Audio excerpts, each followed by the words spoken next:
Hello, theme park fans, and welcome to episode 83 of the E-Ticket Report. My name is Chris Wakefield, and I'm joined by my co-hosts, Jalen Harvey. Hey, y'all, what's good? Ryan Barr. Howdy.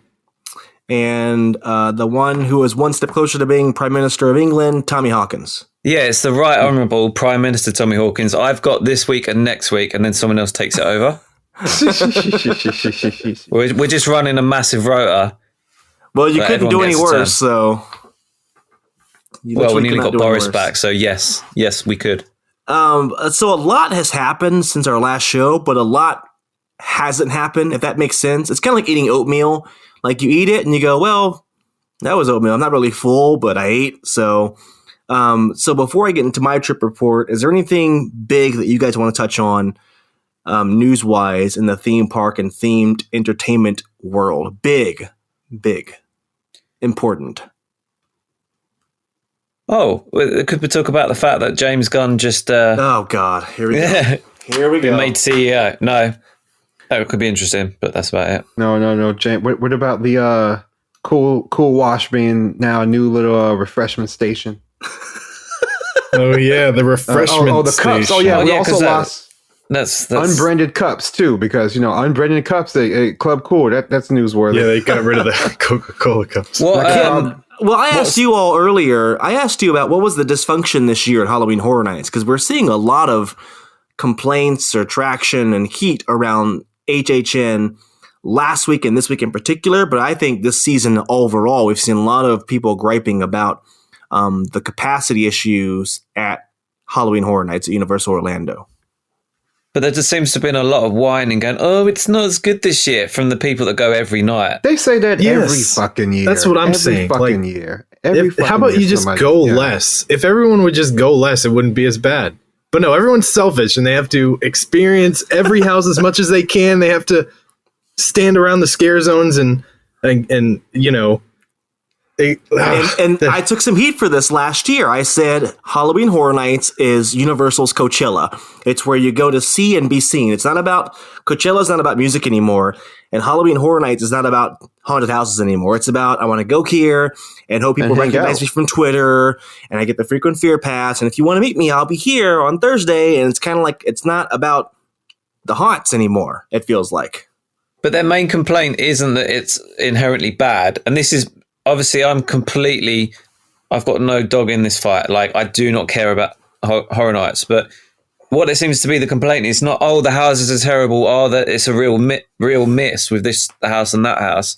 It seems to be the main complaint is, oh, it's not, I don't know what word you'd use, but it's not re-rideable. Oh, it's just not like, a lot of the houses, they're just not re-rideable. And it's like, well, they are designed for you to experience the one time and go, oh, that was good, that was bad. Like, it's a once a year event. It's not, they don't build the houses for them people that they don't make no money from, the ones that are going there like 40 out of whatever 45 nights that it's running.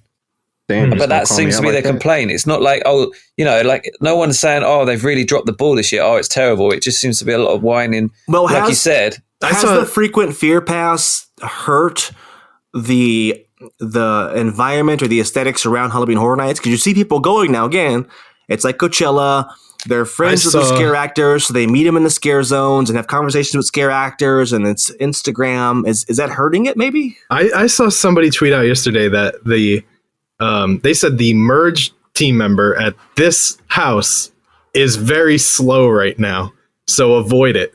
Like, oh God, these fans are the worst, man. Flip side of that, and the thing that I can't really get my head around, because I kind of feel like if the Disney friends of whatever, like the people that they're putting in there, like Not So Scary Parade and stuff like that, if they were constantly on social media bashing the guests, saying, from my 10-foot platform, it was the absolute worst tonight, the crowds were the worst, and all this shit like that, and it's like the people in the shows, like, why? Like, I just don't get how this weird kind of, I'm going to hide behind my anonymity, but it's very clear who they are or what they do, like on Horror Nights, and it's just like they're just bashing everyone. Or the start of the season, it was it was anyone under the age of 17, or like now it's something else they're complaining about.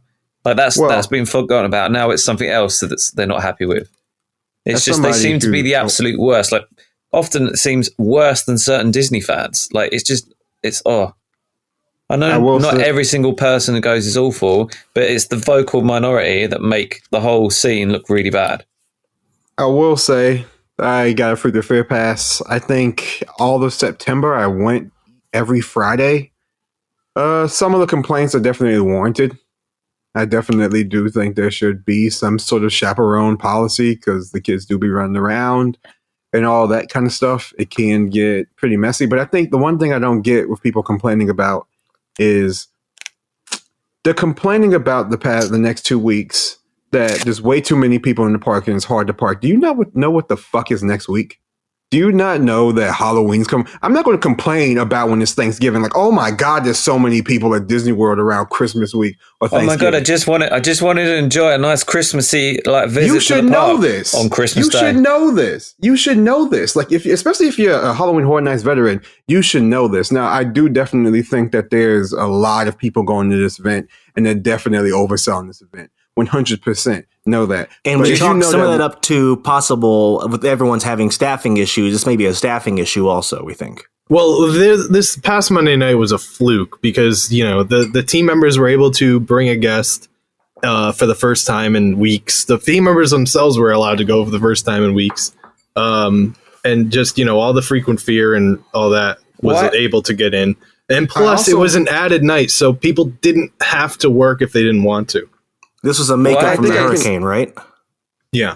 Yeah. I will say, as somebody who's done just about every house this year, it does feel understaffed. There's several points, like Spirits of the Coven is 5 minutes long, and there'll be whole sections where nothing is going on. Chupacabra's whole stuff. But that's not going to affect capacity, though, is it? It's not going to affect their capacity. Bro, I'm not just talking about that. I'm also talking about, I don't think this is the worst Halloween Horror Nights I've ever been to. I will chalk it up to last year. I don't know. Obviously, I'm not going to be like, I'm an expert. But all I would say is what I know about it is they have made a few recalibrations on where they use different tents and different spaces where it's like they're using fast this year and they're using this year. Is that they might have just screwed up a little bit on the engineering side of how many people can get through throughput and stuff like that. It might be just a little bit down, a little bit under, and then them other factors that you talked about, the TMs bringing people, and it could be just the perfect storm of a few different things. There's definitely an imbalance between the number of people with Express and without it. They definitely underestimated how many people would have Express, and the team members weren't prepared to push that many people through with Express every night, and that took a week at least, if not more, to figure out. And it changes every night. It's radically different, depending on who can get in. So, but what I would say to that is, we're 2 months into the event, and that stuff should have probably worked itself out by now. You would think, so there must be. But what I'm getting at is there must be sort of slightly systemic problems because you've run rides, that you can only put as many people through as you can put people through. It doesn't matter. Can't. If you would remember, one of the main complaints last year was the house attendants forcing people to move faster and yelling at them to get moving. And they said this year, they're going to stop doing that. So that's the result. Longer lines, more people in areas not in line, with things to do, the fountain show, more food. There's a lot more to do outside of the houses. So it feels busier. Be interested to know over the next couple of years as certain stuff back of house and that gets shifted over and stuff like that, if they can have a few more spaces out back to create, if they need more capacity, more room or whatever, or bigger houses, what moving stuff over will open up in that respect. It'll be interesting to see, and to see how Epic Universe affects this shift, because obviously. Will they do Halloween Horror Nights there? Will they expand Halloween Horror Nights Universal Orlando to boost traffic there when Epic opens? It'll be a huge game changer just for this haunt. It's not going to go anywhere other than where it is, but it will massively impact in terms of, from a business point of view. Obviously they're not mutually exclusive, but certainly your non-HHN crowd then only have one park to go in, and then that gets really awkward for them. Whereas, in 3 years' time, they're going to be able to shift the equivalent to keeping the original studios and islands open to the 2 remaining parks, and yet still be able to run their massively popular event. So for them, it'll be better for the non-Halloween Horror Nights guests. I imagine that they're going to have more choice and it's going to be spread out. But from a staffing point of view, I imagine that's pretty. Well, the next 3 years, they're going to have to be recruiting like mad. They're going to have to be. Yeah, it's and the labor market will change. It changes often. It changes fast. So we won't be in this same situation in 2024. It could be in the opposite. We have a recession coming next year probably. So a lot can happen. A lot can change. But it's interesting to see the way the dynamics work with Halloween Horror Nights. And again, if you go a lot, great, good for you. But just know that it's not tailored to the people who go 15 times a year. I get it. It's a community. You meet your friends there. You make friends there. You wear the costumes, whatever, yada, yada. I get it. But it just seems like it's turned for the locals, a lot of people, it's not about haunted houses anymore. It's not about the haunt. It's about a place to see and be seen. It's the culture, isn't it? It's got its own culture, which is fine that it's got its own culture. But at the same time, but when that takes away from the experience for other people, then we have an issue. Yeah, 100%. To stop. You guys make fun out of me for coming over and spending 2 weeks, 16 days. But I can tell you, after 2 weeks, and I'm going to everywhere. It's not like I'm going to one event or one park. I am sick of it, or I'm ready to come home now. And this last trip, I had a slightly different experience. Me and Jay, we had lots of socializing and hanging out and doing other things, more the local scene compared to other trips I've had. But for me, even if I really loved Horror Nights, I'd be done after 2 weeks. So I don't understand. It just seems a bit silly that these people complaining about something that they choose to overexpose themselves to something and then complain about being bored of it after what is it, a 45 night run or something like that, and then go into nearly all of them and then still not happy. I mean, the scene and B scene thing is so true that a lot of these people don't even like Horror Nights. They just like to be seen there. So much so that, like me, kind of, I liked Horror Nights. Especially after my first time when I was actually scared. Then I became a scare actor. Not that ruined the event for me, but you see it from that Changed side. Yeah. I wanted to make a trip down for Horror Nights, but not if they're not rocking the house. This year was not a great lineup. So it kind of took a little bit of the shine off it for you, and that kind of changes whether you want to go or not, sort of thing. I feel they're not putting as much money as they were a few years ago. Yeah. So straight up.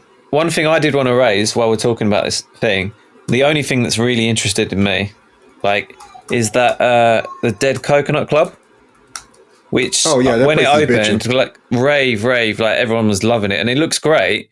But there's a couple of things that have been happening that seem to be sort of getting on people's nerves. Is that there's plenty of times where it's been private hired out. I was just about and there's lack of communication, and people are on the day not knowing whether it's open or not. There was one person on Twitter. She basically booked a babysitter. She'd arranged to go to this with her other half as a date night.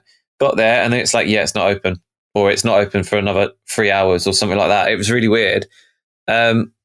And also the other complaint that I've seen, I don't know if you guys have seen this, is that whatever cool tiki music they're playing early, it gets to a point where it's 9 o'clock, and then they're just bringing out your generic DJ playing EDM and super loud and just killing the vibe, and then clearing the club out.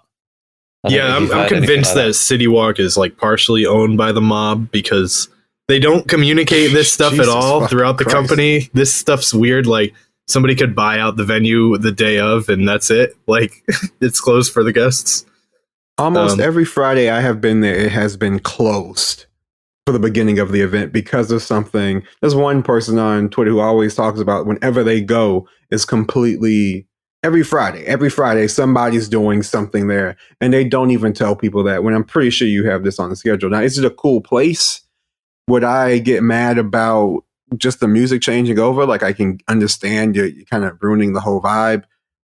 I'm just a glass half full person. I'm happy to be there. I think it's a cool addition. I think that's something that's definitely geared towards locals. I think that's something that they definitely did give us locals. It would be who can nice. take time It'd be nice for to it. think that they take this idea and go, okay, right, we've wanted to have our cake and eat it this year, so we've done these private hires because it's really popular. But at the same time, we still need to tailor to everyone that's not the private hire. Yeah. And maybe go, well, we did one successful club last year. Maybe we need to take two of our spaces and do two. So then you've got that ability and like make them as good as each other, but got that ability to go, right, okay, we'll redirect the locals to whatever one's out. Do you know what I mean? And just kind of be able to A, keep everybody happy, but B, also still continue to make plenty of money as a result. Because I'm sure there's plenty of people that aren't paying for Horror Nights tickets, that like locals that would just go there and spend quite a bit of money there of an evening. Do you know what I mean? And then it's one of these situations where you're leaving money off the table. Like, the thing about the music, I think like they closed the Groove, right? That was their big main nightclub that was always pumping music like that. So they probably have some contracts with some DJs or something. And that venue's closed. So I don't know. City Walk has always been like this, okay? And now they decide to do something nice for the Horror Nights fans, and of course, this gets shit on as well. Like, they could have done nothing. They could have just left Red Coconut Club closed or left it as it was, or they could have made you go all the way to Cabana Bay to go and experience something that is off the beaten path. Be happy that you have this stuff, because they don't have to give this to you, especially not an international destination like this, especially not an international huge Halloween event. Like, Jesus Christ, go to Hollywood. Go to fucking Hollywood. Go to Universal Studios Hollywood if you want that, like, tailored to you crap. But you're in Orlando. It is what it is, dog. I feel like you'd be disappointed in Hollywood even more. I hear it was banging this year. Good news is we're 2.5 years away from that amazing hotel overlooking Epcot, fucking Epcot, Epic Universe. That's a leak. Leak. You've heard it here first. They're building the Epic Hotel in Epcot. No, like that rooftop bar, like 200 feet up. It's going to be amazing. It's going to be like 1,100 a night. There's only 700 rooms. Like the bar. There's like going to be a rooftop bar and ballroom and all sorts of shit. It's going to be too fancy. Too fancy? Yeah. Think of that view, though. That view is going to be awesome. View of what? Top Golf and the Orlando Eye? Yeah, you'll get the cheap side. I'll be on the side that's got the view of the park. Thank you very much. But you go on you get the cheap seats. Right, anyway.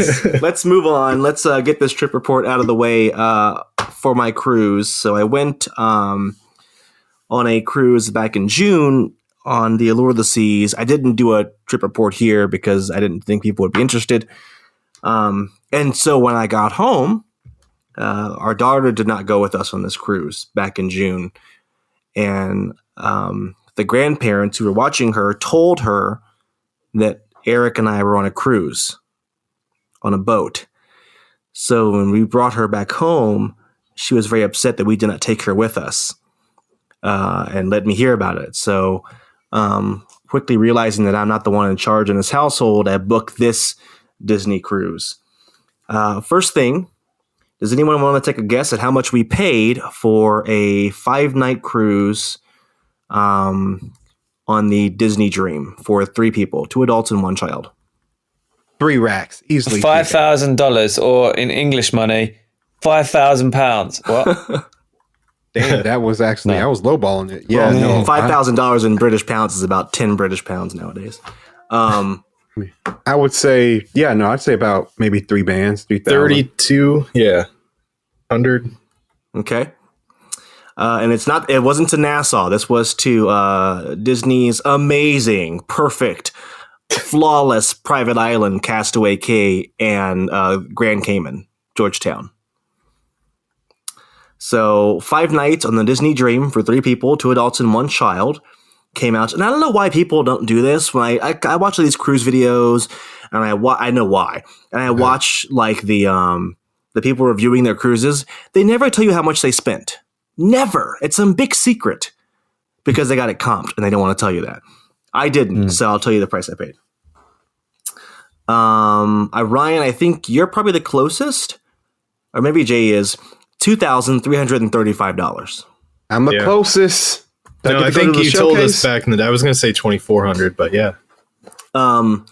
Here's the funny thing. This is a bit of a tip. So I went to Costco, and the price was about $2,800, right? That was too much for my taste. So I went to DisneyCruise.com, and I saw this price for $2,300. So I called Costco Travel and said, can you get me that price? Because your website's showing something different. Costco put me on hold for 10, 15 minutes. They called Disney. Disney said, we can give you that rate, but it's a guaranteed rate, which means you cannot cancel for anything. Nothing. Nothing will get you out of this price. You cannot cancel. It is a guaranteed room, and you get whatever room we tell you get. So I told them I wanted an ocean view room at least, right? So it was whatever ocean view room they wanted to give me. Top of the ship, bottom of the ship, under the damn ship, didn't matter. That's what a guaranteed rate is. I said, okay, for that price, for $2,300 for 5 nights, 3 people out of Miami, I'll take it. I'll take my chances. So Costco was able to book it for me. And the reason I did it through Costco and not Disney is because with Costco, one, with every cruise I book, Costco sends me a gift card as a thank you, as a kind of as a cutback, because obviously Costco is getting a portion of that booking from Disney like your other magical travel agents do. And unlike the other magical travel agents out there, Costco shares a portion of that kickback with you, the customer. So in the mail here coming in a couple of days, I'll have a $150 gift card from Costco.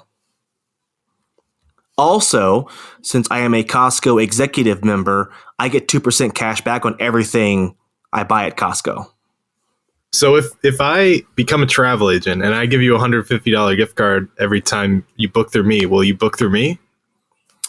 No, because I also get 2% cash back because I spent $2,300 on Costco as an executive member. So I'm getting an extra $45-something rebate in the mail added to my total rather at the end of the year. A $200 gift card. Maybe, but then you wouldn't be covering your operating expenses. My guess is Disney is giving travel agents probably a 10% kickback, so they're getting $230. Costco is, and they're giving me. And imagine most travel agents have to share that with their company, so that's like 70-30 split. Yeah, they're not getting. Yeah, exactly. So, but again, I book through Costco because Costco shares that kickback with me. Some travel agents, I know Dreams Unlimited, will send you a package, a thank you package to your stateroom with flowers and chocolate and shit. It's like $60. They're not giving you $140. And I can go to Costco and get $140 worth of food that'll last my family for a few weeks probably. So with the stuff they sell in bulk, I can get a bunch of steaks, some chicken wings, some pork bellies, some good stuff. Some spins on the slots. Oh, no, you know what? I'm buying a new laptop actually. So this money will go toward a new laptop. So that's the booking process that I used. I recommend you use a travel agent because they can help you. And I recommend everyone get a Costco membership if you travel more than twice a year. Get a Costco membership because those gift cards are money. All right. So this is an interesting trip because we were sailing out of Miami. So that makes our last 4 cruises now in the last year. We've sailed out of Tampa, Florida, Jay's hometown, Port Canaveral, Miami, and what am I missing here? Fort Lauderdale.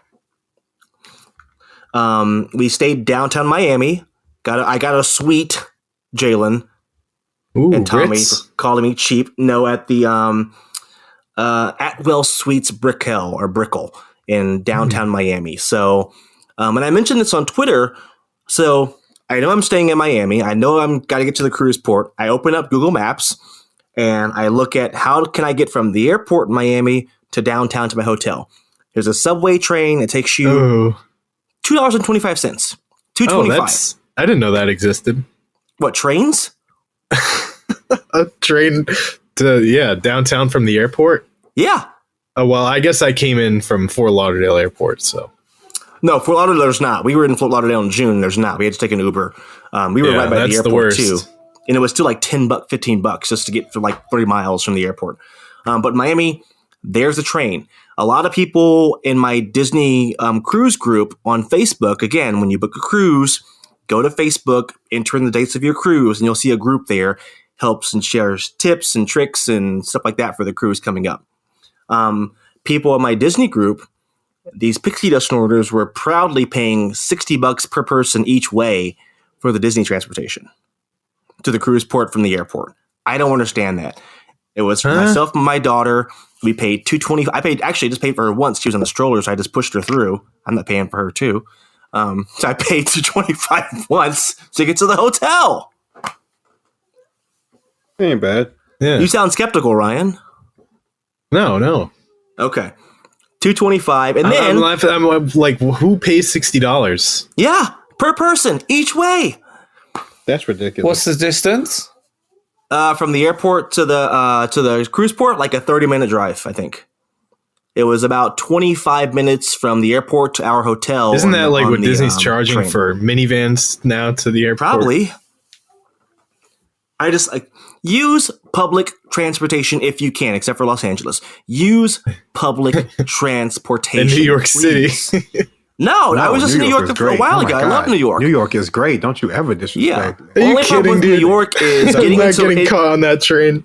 The only problem is that is much better than. Oh my! I fly into LaGuardia, and you got to take the M80 or the M85. I think it's the M80. It's a bus you got to take from LaGuardia to the subway, and then you take the train into the island. But it's fine. And again, it's cheap. It's like $3. In the New York City subway was in the Bronx, so. Well, you're in the freaking. Well, you were in the Bronx. Yeah. If you were in the South, the craziest people come from South Bronx. Like that's like me putting Tommy on a train to Harlem and saying, "Good luck, I'll see you in 3 hours." Oh well, now hold on. Dropping them off in Harlem. No, Harlem. The time of his life. Parts of Harlem are rough. Okay. If he goes down to Selma's. Guys, you know where I work? I work in like one of the roughest fucking parts of London. East London is rough as fuck. Yeah, okay, we don't have guns and shit, but everything else. Yeah, well, what happens if you take a rough person from our streets and put them in that situation? Oh, same thing. Subtitles pop up. Without a pig in shit, it'll be fine. No. All right. England doesn't have gangsters; they have Welsh people. They have the Welsh. They have. All right.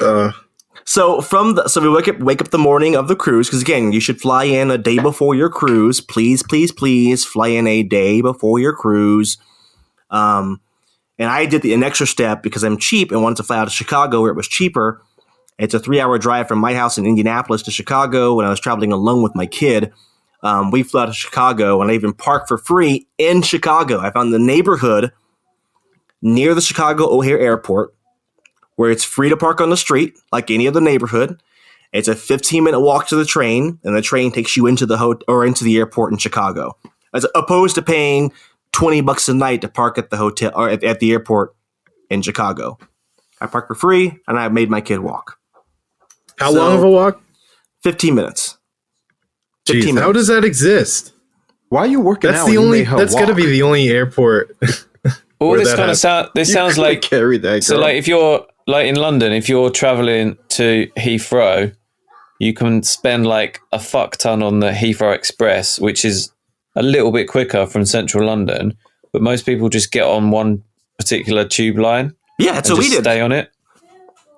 Yeah, it took that takes a while. That took us a while from it takes a while, but it's like £3 versus £35 each. Yeah, do you know what exactly. I mean? That's what Eric. We were staying near King's Cross in that neighborhood, and it was like at 45 minutes to get down to Heathrow, but it was $230 easy. Yeah. So that'll change now. They've got the new Crossrail like Elizabeth line, but yeah, it just seems to be like a bit of like just kind of getting from what you're sort of saying. It's like, get the lay of the land and don't go for the most obvious route of you're a tourist, let's fleece you for as much as you can, both with that Miami thing and Chicago.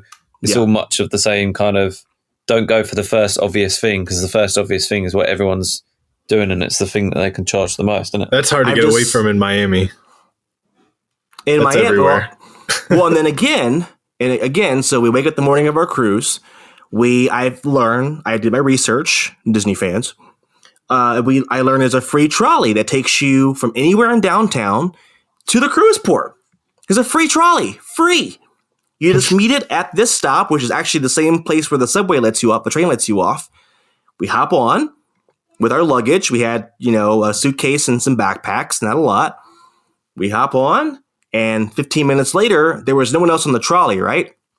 And it was a downpour. It's one of those Southern Florida downpours. And there was no one else on the trolley, and the driver said, hey, I can drop you off at your cruise terminal instead of this trolley stop. Which terminal are you? We said, Disney. He took us right there. I took them $5-6, dropped off right there in front of the cruise terminal. Bing, bang, boom. Downtown Miami, right? Downtown Miami to the cruise port. It was about 20 minutes on the trolley because the traffic getting into the port was so bad. It was backed up. The traffic was backed up. So it was about 15, 20 minutes on the trolley. Oh, yeah. I've been on that trolley before. Yeah. Love it. We took the orange line trolley. Super easy. Embarkation for this was a little bit more difficult or of a chore because what you're able to do with Disney is you're able to go online and book your boarding time when you want to board, right? So since we have sailed Disney before, we're Castaway Club members, which means we can check in earlier than other people can online. And so we checked in 90 days early at the I stayed up till midnight that night, like the Disney fans do, and checked us in. So we were able to board at 11:15 a.m., the earliest you can board without being in a concierge suite. Because I want more time on the ship. I'm paying a premium to be on the ship. I want more ship time. I don't want to get there at 4 or 5 p.m. and waste half a day.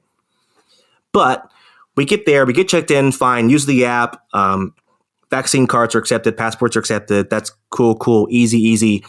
We get into the terminal, they check our stuff, go to security, we get upstairs, and we had to wait in the terminal from about 11 o'clock to almost noon, I think, maybe even past noon, maybe noon 15. Almost an hour in the terminal. We were just sitting there. So that's tough when you have a kid who can see the Disney ship. We're right there. You can almost touch the damn thing. But no, you got to sit in this chair for an hour. That was rough because we had timed things perfectly to where we didn't have to wait when we got there. Because if you have a toddler, anytime you stand still, you're in danger. So you want to keep them moving as much as possible. But for whatever reason, we were never told why we had to wait in the terminal for an hour with other families. So it's a little bit frustrating. Also, they had the Disney music blaring in the terminal. So it was not right next to your ear, nonstop, annoying, loud Disney music, which when your kid is getting frustrated and you want them to sit still and calm down, that's too much stimulation for them when you add in that loud, blaring music that they can't turn down or fix. So it got to be a little bit heated. But eventually we got on and the boarding process was fine. Any questions up to now? Good. Nah. Good. Sorry. Last time I talked to you guys about the food on Disney ships, I said it was terrible, right? I was like, this is awful. This is bad food. I lost 2 pounds that week. We were on that ship last time. It's still terrible.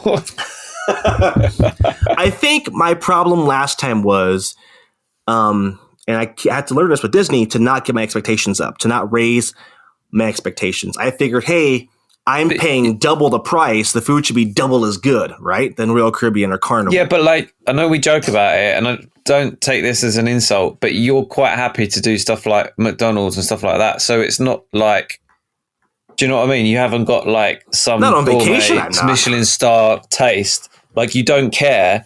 The bar's not low, but it's not exactly super high. So for you to say, I went on that. When I pay big money, I expect good food. I drop coin on really good food. I eat at 5-star restaurants. I eat at very nice dining establishments when I travel. That's what I expect when I pay. McDonald's is not charging me $30 for a hamburger, right? Yeah, but you go to Disney World. You go to Disney World. You pay big money for pretty mediocre food, and everyone raves about it. So I don't eat the food there. I don't eat the food there. I legit do not eat at Disney World because the food is too much for what you get. I really didn't eat much when I was at Disney World either. And Ryan's been with me. Once Ryan, when did you ever see me eat at Disney World? Once I got to Universal, I ate at most 3 times. And I was only there like 3 days. But to be fair, there is stuff at Springs that is not cheap, but okay. So it's not like they can do food that's not cheap, but is okay. But then in the parks, what I'm kind of getting at is comparison-wise, is you don't eat at Disney. It's expensive. You don't eat it because it's bad. But I'm trying to get where cruise ships compares to that. Boathouse is better than okay because I paid big money. Again, the price at most places in this world, the more you pay, the higher quality you should expect, right? Yeah, but I guess the point I'm making at is, generally speaking, that's true. But then you go to Disney World, the more you pay doesn't necessarily mean the better you get. It just means you paid more. Right, and that's Disney. That's what I said. It's my mistake of raising my expectations and expecting Disney to deliver on quality for a price they charge.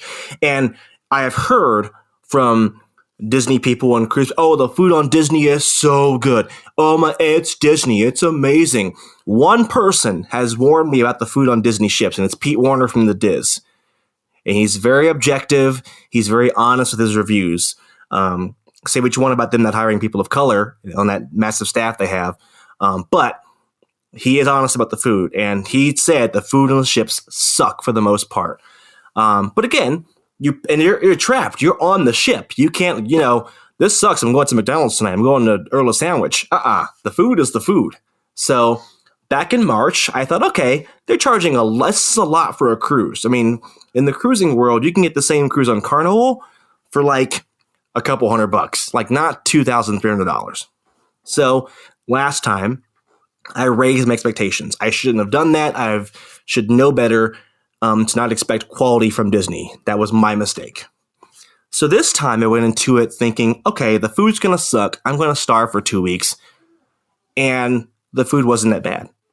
Now, did they get a new chef? Did something change in the ship? I don't know. Was it just my expectations were lower, so the bar was lower? So I thought, okay, this is edible. It was an amazing, great food. I never wanted seconds or I never wanted more. It was enough. So, but something to me was different this time around. I mean, say what you want about that. All of the food on cruise ships is cooked on electric. And at home, I cook on gas. And at most restaurants you go to, they cook with gas. And because you can't have an open flame on a cruise ship, it's cooked with electric. So, and I can taste the difference between electric cooked food and especially meats, steak. You can taste a steak cooked on an electric stove as opposed to a gas stove. The sear is different. The sear is better on gas stove. It's hotter.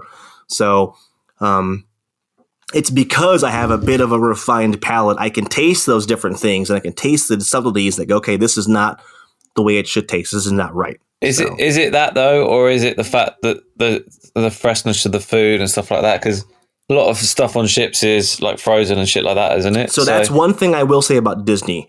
The fruits and vegetables were so fresh. And again, I can taste a frozen vegetable from a mile away. I can taste a bagged salad from a mile away. And the fruits and vegetables in particular, I told Eric this, were really, really fresh. But I assume that's those kind of like perishable items are a lot easier to pick up than say steaks and stuff like that. So surely some of that stuff has got to be frozen or what? Do you know what I mean? And like there's no storage on these cruise ships for stuff from 2 weeks ago. I mean, you only bring on what you need for that cruise and then a little bit more. So it's not this massive storage locker in the back that they have stuff from 2 months ago. So most of what you have is fresh because it has to be brought on fresh. Yeah.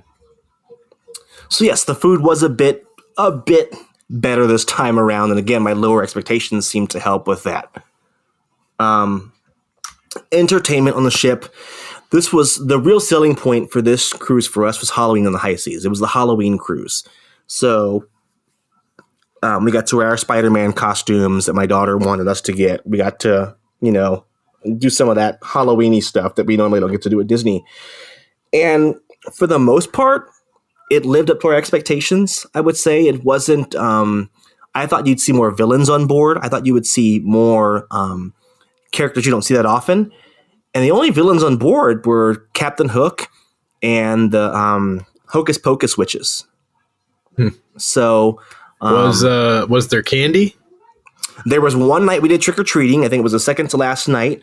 You did trick or treating, and you line up, and it's in the buffet upstairs at nighttime. And you got a lot of candy, a ton of candy, for what my 3-year-old could eat. So, but most of it was chewy candy like Starburst and gummies and stuff like that we don't let her eat because she has a hard time chewing the chewy candy like taffy and shit. We don't like that stuff for her. So it wasn't much chocolate or Reese's type of stuff. Yeah, that seems to be the way. Was it not so scary? A lot of Skittles. Really? Yeah, Skittles, a lot of Skittles, a couple of bags of M&Ms in there. Do you reckon it's because obviously all of that like free inverted commas candy, a lot of that's like I guess kind of promotional, whatever. Like they try new products, didn't they? Because didn't we have a few things? I remember a few years ago there were certain items that were new inverted commas, and they were just like trialing it out, I guess, and stuff like that. Yeah. But Do you think that's just like the roll of the dice this year? Like that's the kind of stuff they're pushing to Disney or whatever? Well, I'm sure whatever they get a deal on, they're going to get. Because, you can't be, it's because of the hot weather, blah, blah, blah, because they put whatever stuff they put out in the Florida parks, no problem at all. Right. Yeah, and they had those massive bags they brought them out in. Taking your journalistic objective, whatever sort of you want to call it, hat off, how did she enjoy it? Like from a non-journalist, from a parent point of view, how was that? She loved it, obviously. But it's funny because after the second to last night or so, she was kind of like, I want to go home. I think at the third, so we saw the Sail Away show that is on the day you sail away. We saw that, and she loved it. We had a seat that was pretty far back, or a spot that was pretty far back on the deck for the Sail Away party. And there was a pirate night. There was a pirate night, and we saw that show, the pirate show. Sorry. So for the last show, that's up on the pool deck, was the Halloween party show, the Mickey's Haunted, dance off, whatever thing. Since we did trick or treating early and we had the early dinner service, I got us a seat right up against the rail, as close as you can get to the stage. And I thought, oh my gosh, she's gonna love this. You can almost touch Mickey Mouse on stage. So the show starts. There's dancing, obviously. Mickey comes out and she was kind of like, okay, I've seen him like all week. What's the big deal? She wasn't she didn't pop as much for it as I thought she would. So I think by the last stage, she was pretty ready to go. Sorry, going back one step while you're talking about seating and where you sat and stuff like that. What did you do what was the restaurant situation like? Because last time you got like put in the corner, didn't you? Nobody puts baby in the corner, but they put you in. Yeah, last time our seating back in March was really bad. And so I learned this on the way back from the cruise. So on that cruise, characters were coming to the restaurant. The princess would come around and Mickey would come around and wave to people. And from where we were, we couldn't see much back then. This cruise, we had decent seats, but the characters never came into the restaurant. So it wasn't like a true... I thought Disney dining on ships was like character dining at a restaurant and in the parks. Like when you go to Arcochis or when you go to Crystal Palace, and the characters come in and do that kind of song and dance bit or whatever. But that did not happen at all on our cruise. Animator's Palette, we had 2 nights there. One night was Pirate Night, and one night was the night where Crush comes out and swims around and talks to people. We were sat right in front of this massive TV, this massive screen. I thought, oh, great, Crush is going to come right here and talk to us. He didn't. He went to like 1 or 2 screens and then swam away, and that was it. So that left us lacking a bit. On top of the already mediocre food, that probably didn't help the situation. So what am I missing? Kids Club. My daughter swore to us before getting on the ship, she was going to go to the Kids Club this time. I will do the Kids Club, she said. Okay. I took her up there 3 times, and she didn't want to do it at all. She would get to the gate, and they would try and get her hand to come in, and she would like run back to me and cry. So, as always, how old is she now? 3.5. 3.5. Yeah. And as always with this theme park stuff, as parents, having been in theme parks now for a very long time, I see parents forcing their young kids to do stuff the kids don't want to do. We don't force her to do anything in the theme park that she does not want to do. She's not comfortable with it. We don't go, well, we paid, or we got to do this time, or it's closing next month. We just don't do it. There have been days we've gone to the theme parks and we've ridden 2 rides and then went home because that's what she wants to do. So that's what we do as responsible, respectful parents to our child. So she didn't want to do kids club. We tried 3 times. Didn't happen. So no kids club for her. And they look fun. If I was a kid, I'd want to go do it and do arts and crafts and stuff. But she's a daddy's girl, and it's hard enough to drop her off at school in the morning every morning, let alone to leave her in a new place with new people. So she wasn't going for it. If we could not go in there with her. I don't know if it's just me personally, but I guess I would like that more. I would probably want to have my kid up under me up until at least like 5 or 6. I just don't really trust people with kids as much, or just like new people, or just leaving them on a cruise, like a huge cruise ship by themselves. I mean, so it changes once your kid, and my daughter's been in daycare since she was 6 months old, and now she goes to a real school. So you get used to it. You and it's Disney, and the people on that ship are trained and they're professionals, and kids love it. There's never been an incident that I can think of where something bad has happened. You have a phone right there in your hand. So when the kid wants to leave, they text you and say, hey, Arya's ready to go home, or she's ready to go back to the room. Come pick her up. And you're there in 5 minutes. So, and I think also what I'd sort of add to that as someone who does work with kids is they're more exposed doing that job. They're more exposed than some people that look after kids. Do you know what I mean? Like they're more equipped to deal with all types of kids and all types of situations and be able to deal with their needs and what they want better than probably some other sort of other activities where children are involved. Like I see it, obviously in my job, I see lots of kids all the time and different kids all the time.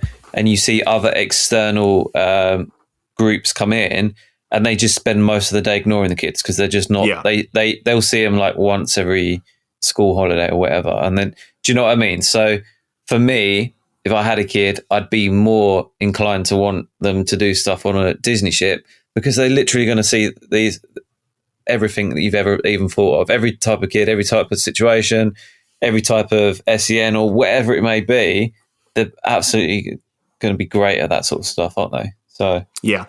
And previously, so in between our last cruise and this cruise, my daughter has gone to her new school now, which is a full pre-K through 5 school with a new teacher and new kids. It's a Spanish immersion school, so it's a new language for her she's having to learn. So I thought, she'll do the kids club, no problem, if she can do school. And she just wasn't ready. And we wanted, like, can you go in there for an hour, please, so we can go to the adult pool and relax, or we can take a nap, But she just wasn't having it. Which is fine. We don't want to force it on her. We know one day she'll want to go, and then we'll never see her again once we get on those ships because she'll go right to the kids club and never come back to us. And it could turn on a dime. It could be the next 6 months. It could be, if we went next month, she could be like, all right, bye. So you just never know. She did not like the Star Wars room, though. And it's weird because she loves Star Wars. We play, Ryan, what's the game with the redhead? Fallen Order. Fallen Order. Yeah. Is that the new one or the old one? The new one isn't out yet. The new one's not coming out yet. Okay, so we play Fallen Order. She loves playing Jedi Star Wars, she calls it. She loves playing Star Wars. Like, oh my God, all right, there's a Star Wars ship on the cruise ship and you can fly the Falcon. And it's the same videos they have in Star Tours on the ship. And you can actually push the buttons and stuff. This is so cool. And she was not having it. She wanted to go to, it's funny because in the dream, it's like walking back in time in the kids club for Disney. Because one room is a Toy Story room. Okay. One room is a Star Wars Millennium Falcon. Okay. The other room is Princess. Remember when Disney tried to do the fairies thing with Tinkerbell and the other fairies? Oh, yeah. Pixie Hollow. Yeah. Yeah, like so 2011, 2009. Massive room that's dedicated to just Pixie Hollow. And then the other room is, get this, the other room in the kids club is a Disney Infinity room. What? Jesus Christ. That's still there? Jesus Christ. And they play the game in there?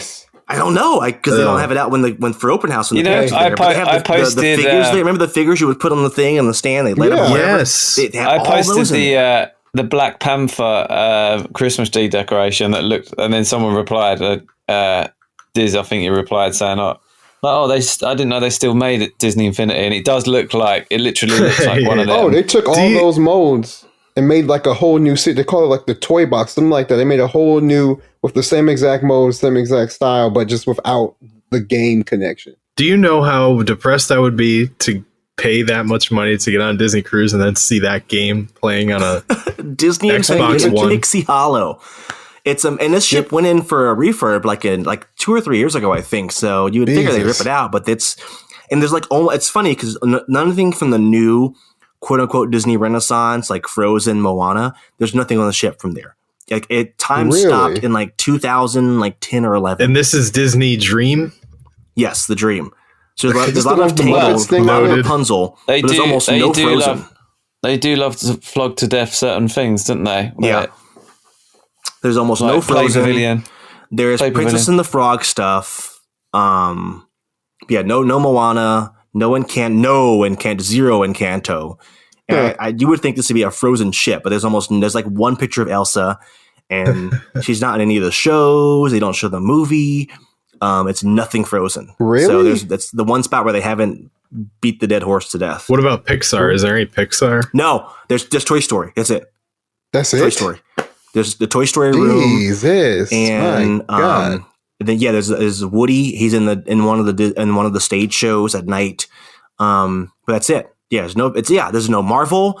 There's the one Star Wars thing in the kids club, and that's it. There's no Marvel. There is zero Marvel on this ship. That's basically the cruise ship version of Disney Quest. What the hell is going on? That's exactly what it is. It's a very good analogy. Oh my God. Yeah. Give it 5 years, it's going to be Dreamlight Valley. And then something else is going to happen, and that's going to replace it instantly. That's not going to be cool. Oh my God. Again, it's tough with these cruise ships because they're floating. These ships are used 365 days a year. Yeah. A year. So it's tough. Okay. What am I forgetting here? Oh, the shows at night. So I saw all 3 shows at night. This is something I didn't do last time because when my daughter went to bed, I went to bed with her. And so this time I told Eric, if she wants to go or not, I need you to stay with her because I have to go see the shows so I can talk about them. So the Golden Mickeys are awful. They're not awful. If you're a kid, if you're 3, you're going to love them. Anyone older than that was like, okay. What is it? It's like an award, quote unquote, award show that features a long video segment from Disney chairman and CEO Bob Iger. Really? That was awkward. It's Disney CEO Bob Iger, and he comes up on a screen and talks to the character on stage. I run this company, and I do X, Y, and Z. There's no mention of Chapek anywhere. They should have made it Eisner and kept that. This sounds like my kind of cruise. Yeah, no, you know what? Matter of fact, oh my God, if it's stuck like that, I'll take that. I'll take it. I'll take it. So they'll update it with Chapek in time for Daddy Josh getting the job. So how many of the awards did Iger win? You know what? I'm actually just imagining the Dundies, but on a Disney cruise ship. Yeah. The other show. Let me think here, because one was Beauty and the Beast. The last one that we saw the last night. Oh, it's going to kill me. Someone's screaming at the radio now. I know they are. So I'll skip that one. So I did see Beauty and the Beast, the stage show, which I kept hearing was really good. It's a technical marvel. It is amazing. And it is. It's a good show. It's a really good show. Great technology. A bit of a different take on the story, which we've all seen and heard 1,000 million times. This is a bit different, but the entertainment crew was amazing. Good singers, good acting, good dancing, good live singing, but live sing to a track. And I really love it when it's live singing to an orchestra the way it used to be. And so that kind of takes away from it a little bit if you don't know any better or don't know any different. Wait, you think they would have an orchestra on the ship? And that's the way it used to be done. Even in the stage shows on land, it was always an orchestra. But here it's to a track. So, okay, I get it. It's cheaper. And every ship does this now. Every cruise ship does this now, not just Disney. So wait, there's cruise ships that staff an entire orchestra and keep them on the ship? Used to. Not anymore. They used to. What? Yeah, well, because then they would play in the lobby during dinner, or they'd go on deck and do yada yada. Yeah, that's Titanic, of course. Well, no, 10, 15 years ago it stopped.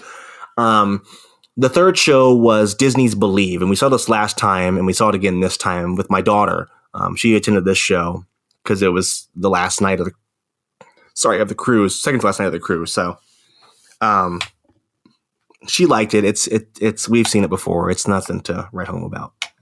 But if you see one show, go see Beauty and the Beast. That takes me to the popcorn. Last time on our cruise, they were still using COVID as an excuse to not make freaking popcorn for some reason. They give out popcorn for the shows? Well, I think it used to be free, but now they charge you, right? So I go get my popcorn in the little bucket. I didn't buy the Lion King souvenir bucket. That was $20 for a damn popcorn bucket. What kind of bucket? Was it shaped like Simba? It's Simba, and his back opens up like a hatchback, and they put popcorn in between his shoulder blades. I would have got that. It was $20. So I get my popcorn, and the guy says it'd be $3. You said it was $20 for popcorn. Yes, for a souvenir bucket. Yeah, the bucket is worth $30 alone. Oh, come on, it's plastic. Can you put someone like just in general? Please explain to me the obsession with plastic popcorn buckets. Like I have in general. no idea. Some of them do look cool. I have the plastic souvenir. I have the Mickey one where he's so.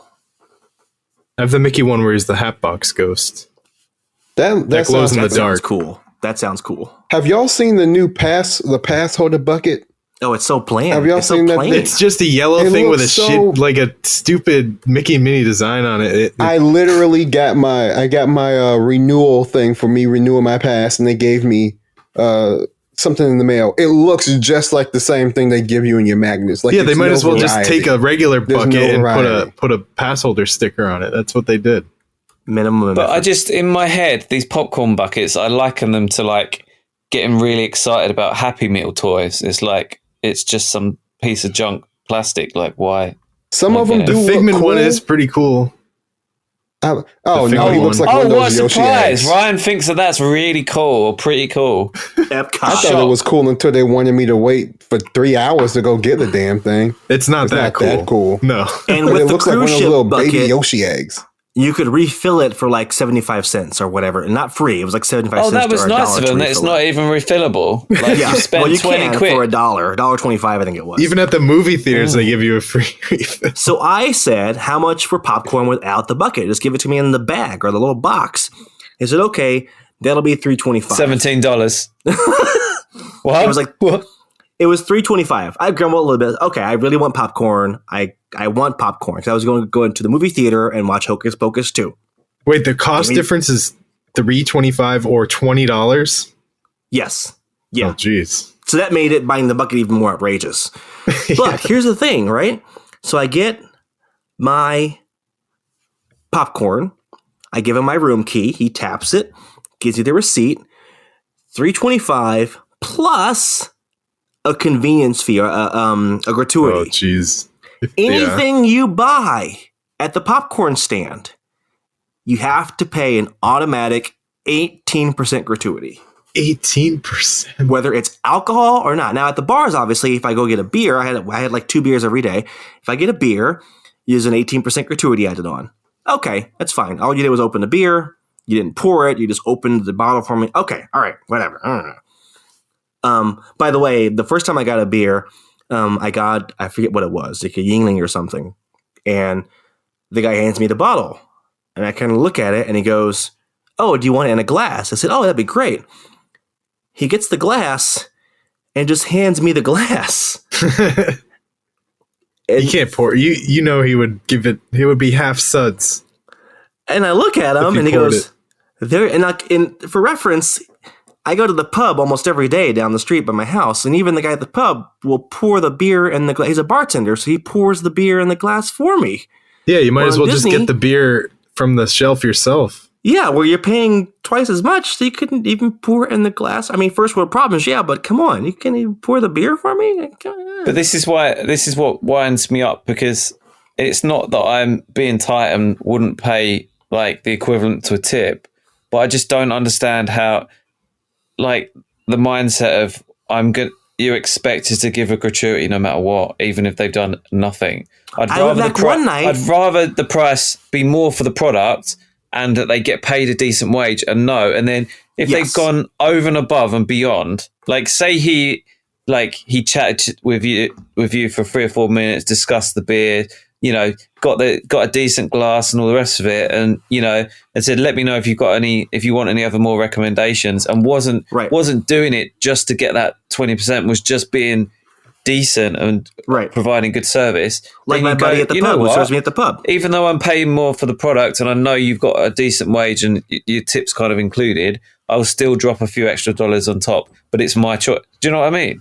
Oh, well, here in America now, Tommy, we tip for everything. If you see an iPad, you're going to be asked to tip 15, 20% for I was somewhere ridiculous and they wanted a tip. I was like, what? I just bought a gift card, huh? What? It's everywhere now. And I went back to the only place to get a candy bar, I was craving a candy bar. And the only place to get a candy bar was at this popcorn stand. And I wanted a Snickers bar. Give me a Snickers bar. Okay, $3. I get the receipt, 18% gratuity. Boom. Jesus fucking Christ. Yeah. So, just the tipping culture in America has gone. But no taxes, insane. Right? I don't remember. I don't remember. I didn't keep a receipt with me. No, because we were at C's. There were no taxes. No.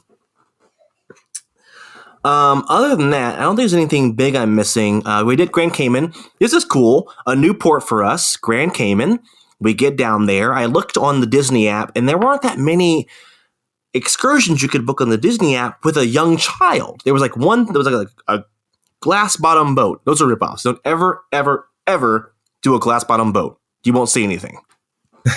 The attraction is the glass bottom boat, not what you're going to see in the ocean. No. So I saw one on a different website that caught my eye, and I'll try and look it up here. The name of the website, I'm not going to find it. Yeah, I'm not going to find it. Hang on one second. Let me just do one last search here on my laptopy top here. Grand. Nope. So this website I went to, here it is. ventureashore.com. You can book excursions through them. ventureashore.com. So I went to this website and looked at Grand Cayman excursions for the week we were there, the day we were there. And I saw one that was a stingray snorkeling excursion. Okay, it's pretty cool. And in the booking, it says, in the listing, it says, adults, $80 a piece, $90 a piece. Children 5 and under are free. Cool. I go to book this stingray snorkeling gimmick, and it was charging me for the kid, my 3-year-old. So I email customer service and say, hey, I got a 3-year-old. It says right here in your listing, you don't charge for kids 5 and under. And they wrote back and they were like, tough luck, you got to pay it. Okay. So I didn't book it. I said, we'll get to Grand Cayman and we'll just wing it, which I felt really a bit uncomfortable doing because we've never done it before. We always book our excursions through the cruise ship. It's safe. If something happens and you're late, the ship will wait for you when you get back. It's the safest way to do it, but it's twice the price. This was the cheap cruise. I'm not having that. So we literally walk off the boat in Grand Cayman. No plans, no maps, no nothing. We get to the port area in Grand Cayman. There are all the salesmen trying to sell you stuff. And I heard someone say, Stingray City snorkeling. That's the one I was looking at. I looked at her and said, hey, do you charge for kids? Not yours. Here's my money. It was $60 a person instead of $80 a person or $90 a person. Got it. Bing, bang, boom. We booked it. I found other people who were on the ship with us on the same excursion. Like, hey, you're on the Disney ship too. Okay, if we're late together. We're in this together. We're going down together. So you didn't feel alone. In fact, we had a whole bus full of people from the Disney cruise. And it was great. They drove us across the island of Grand Cayman, across Georgetown. We got on a smaller ship that fit about 40 or 50 people and rode about 30 or 40 minutes out into the open ocean to a sandbar. And the water came up to about my neck. And you hopped in to the ocean, and there were these stingrays, and they swim right up to you, right under your legs, and they touch you. And one of the guides is trained because they feed the stingray squid. You can feed them pieces of squid. So the stingrays they're wild stingrays. They're not, safe barbed removed stingrays. These are massive, massive animals. And he would learn how to hold them, and he would hold them for you. And at one point, this Asian tourist who was with us swims up to the guy who's holding the stingray, and he grabs the tail of the stingray. He grabbed the animal's tail and was inches away from the barb. And the guide freaked out and said, "No, come here, look at this." And he flipped the tail up and showed the guy this massive, 1 foot long barb that was sticking out of the stingray. He said, "You could have died. You could have died doing that, you idiot." But if you did what they told you to do, it was very safe. Very, very safe. I had my daughter in the water with me. She was a bit scared at first. She was freaked out. One, of just, being so crowded with all these animals around her. And the animals, like I said, the stingers would swim right. They would brush up against your leg, against my chest. And you are terrified because you don't want to make a wrong step. Fortunately, the water is crystal clear. You could see down to your feet, 6 feet down in the water. It was beautiful, but you just be very cautious, and you got to swim back to the boat. After about half an hour, 45 minutes or so of doing that with the stingrays, amazing experience, one of the best I've had in my life. And I've done a lot of snorkeling in a lot of different places. We then went 20 minutes somewhere else, a different part of the ocean, to a massive coral reef where the water was about 15, 20 feet deep, and you could swim and swim and see. I saw many sharks. I saw stingrays. I saw beautiful fish. Just an amazing experience that we got for $150, $140 on this excursion we did on the fly. And we didn't miss our ship. We made it back to the ship with 3 hours to spare, looked around the shops a little bit, and then got back on the ship and took a nap. So that was really good. And I highly recommend it. Sorry, where was that? Grand? You say Grand? In Grand Cayman, yes. Cool. Just be careful. Do your research. Use that venturashore.com. research. Cell phone. Yeah. Use that venturashore.com website to kind of see what you might want to do when you get there. You could book it on there, sure, but I wasn't paying for my kid. But that kind of gave me an idea is if we see something like this on shore, then we'll do it. And that's how I ended up booking it. So, but definitely if you're going to a new place, this is our first time in the Cayman Islands. If you're going to a new place, you want to do some research and see what's out there.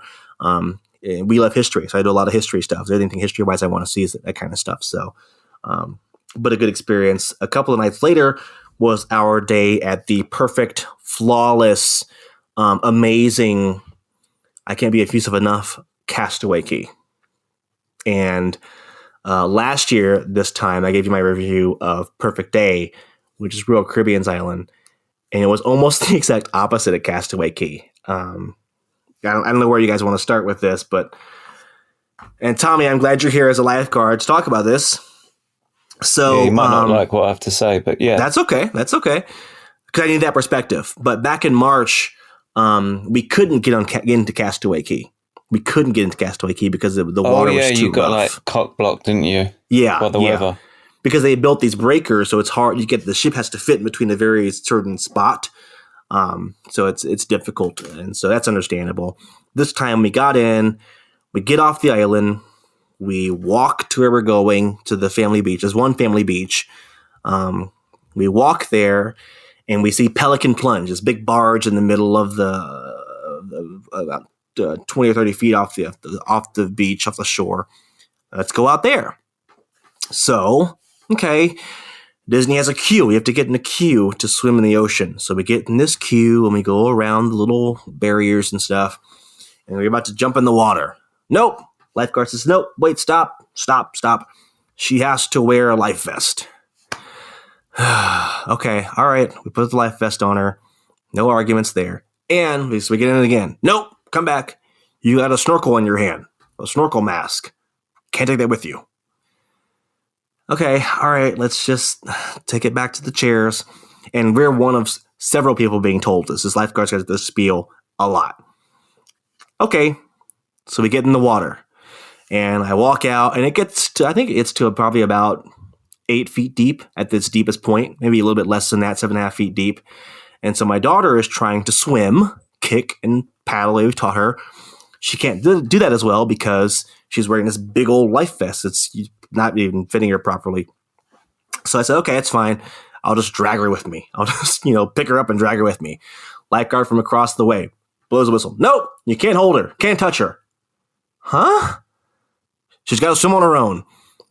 Well, she can't swim because she's wearing a life vest. She can float, but it's easier if I just hook her and just drag her ass to the barge. Can't do that. So now we're 10 minutes into our time at Castaway Cay. We've been told no or stop like 4 times already. So up to this point, Tommy, what am I doing wrong? Can you just paint a picture for me? What sort of distance are we talking? Where is this barge? We're probably 50 yards from shore. And the deep swimming part, the treading water part, is probably maybe 10 or 15 yards worth. Would it have changed your perspective if they basically said, bear in mind you've got a small child, if your expectations were lowered from the beginning, i.e. they said, look, it's a big old swim, she's got to swim on her own, is she able to swim that distance unassisted without you? Would that have sort of made you think, well, okay, like, disappointed that I can't do that, but I respect the fact that that's the rules, rather than it kept continue being barked at, oh, you can't do this, you can't do that. Possibly. I think that would have changed a little bit. And considering this is a kid's, it's built like a kid's splash area. It's got the dunk, the buckets that dunk on you and stuff like that. So kids see that and go, oh my God, I want to go there. Little kids, toddlers go, oh my gosh, I get the squirt guns and stuff. It looks like it's built for toddlers, right? And it's got 2 slides next to it. So my kid was like, yeah, we're doing that.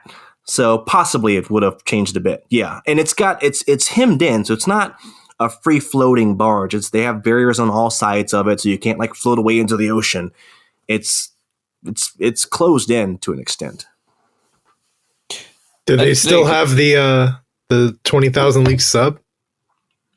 That's in a different part. We'll get to that later. Look, all I can say to you is,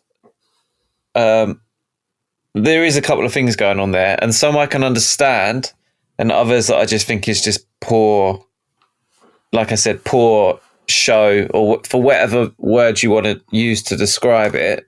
But essentially, if you've got a child that's that age that can't swim long distances, we're not talking about children that can't swim full stop. I'm just talking about, right. Like I was working one today. We provide an activity that's probably equivalent, if you like. So the children are required to wear a jacket. We have a 50-meter pool, so that's 160 feet in freedom units for anyone that doesn't know what 50 meters is. But my pool is 3 meters deep all the way. You cannot touch the bottom anywhere. And it's quite entertaining to see the people come out and go, where's the shallow end? And you're like, it's an Olympic pool. You don't need a shallow end. So, but my point is this: if they fall off at any point on that inflatable, it doesn't matter how good the parent, what's the word I'm looking for?